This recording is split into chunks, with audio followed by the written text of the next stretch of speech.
It's a line we've all heard, not just from people, but from our phones when we ask a question. Over the last few years, we have entered a new era of technology, the age of artificial intelligence, or AI. AI has begun to impact every single aspect of our daily life, from Siri to Alexa, answering questions on our phones to controlling basic aspects of our homes like lighting and temperature. How did we get here, though? What happened since the creation of AI that's led us here? Where are we right now?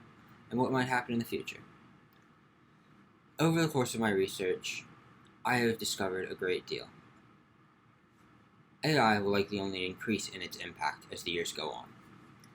So, over the course of this speech, we will be discussing the history of AI, the current state of AI, and what some experts believe to be the future of AI. Now, you can't know the future without knowing the past.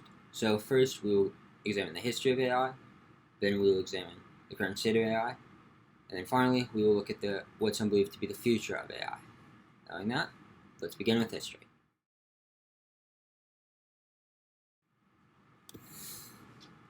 The history of artificial intelligence is vital to understanding the current and future state of AI. As stated by Harvard, AI truly began with the creation of logical theorists. Now, logical theorists was created in 1956, and upon its presentation, it was what sparked the entire field that we have come to know as AI. Now, from the 1950s to the 1970s, AI advanced at a very rapid pace. You had the creation of the first expert system, which is what allowed AI to make decisions. You also had the creation of Lisp, which, according to Table AU, a data analytics company, was the first proper AI coding language. The final area of AI growth that we will be discussing as history in this speech will be from the 80s to 2011. AI would undergo a period of withdrawal during this time, especially in the 80s where the lack of funding, but it would also experience its largest growth. The Deep Blue AI would also be developed during this period, which was the first time an AI beat a human in a game. In this case, a grandmaster was beaten at chess. And finally, Apple would release Siri in 2011. Now that we've gone over all of that, we can now move into what is known as the modern era of AI. The current application of AI explain both where we are now and where we might go in the future. And to look at that, we will be first looking at transportation, then finance and banking, and then we'll look at healthcare. Now, AI is currently seeing a lot of use in transportation, making the movement of people and goods so much more efficient. Now, it was known by Forbes in 2019 that in Tokyo, taxis are already essentially autonomous, with a human only in the driver's seat in the case of an emergency. AI is also being used to predict routing to allow for truckers and the like to move goods so much faster based on faster routing. AI is also seeing use in the finance and banking sector with McKinsey & Co., a global consulting firm, showing that AI, due to its ability to comprehend data so much faster than a human ever could, being used by companies to improve the experience of both companies and the customers. Now, AI is also being used in risk management. It's being used in data analysis. It's also being used as chatbots to help with customer service in the banking industry. Now, AI is also seeing actually quite a lot of growth in the healthcare sector. According to 4C Medical, a software medical company, AI is being used right now to look over vast amounts of information to give more accurate diagnoses from information that probably would have been overlooked by a human doctor.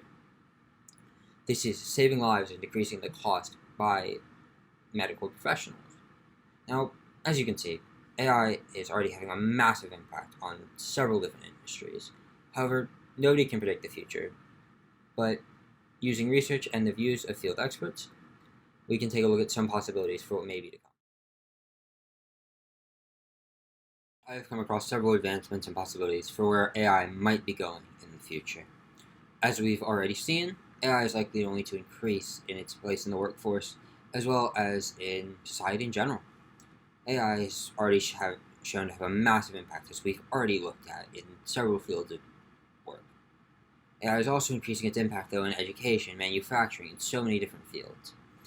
Built-in, a tech advisement and job company is also noted that education, for example, will likely be tailored to the student through AI, allowing for so much more effective education.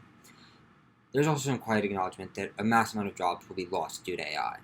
Companies want to cut their workforce down to 1% of what they have now, due due to the presence of AI. The bottom 50% of society will likely be hit very, very hard by this, as those tasks that they perform tend to be very, very repetitive. Now, finally, the general AI, artificial general intelligence, which is a human-level AI, is something that is also deemed very possible. However, this is currently a pipe dream, as so many more advancements and so much greater understanding of the human mind is required for this to take place. And that concludes the information we will be looking at in this presentation. In conclusion, AI has come a long, long way, going from where it was in 1956 to where we are today, with fields like transportation, finance and banking, and healthcare all being impacted by AI, increasing their efficiency and saving lives. Now, while we can't predict the future, AI will likely only increase in its advancements and create so many new possibilities as we go into the future. Now, in the end, AI will likely only increase its impact both in the workforce and in the social sphere. And it's not a question of if we will see these changes, but just a matter of when.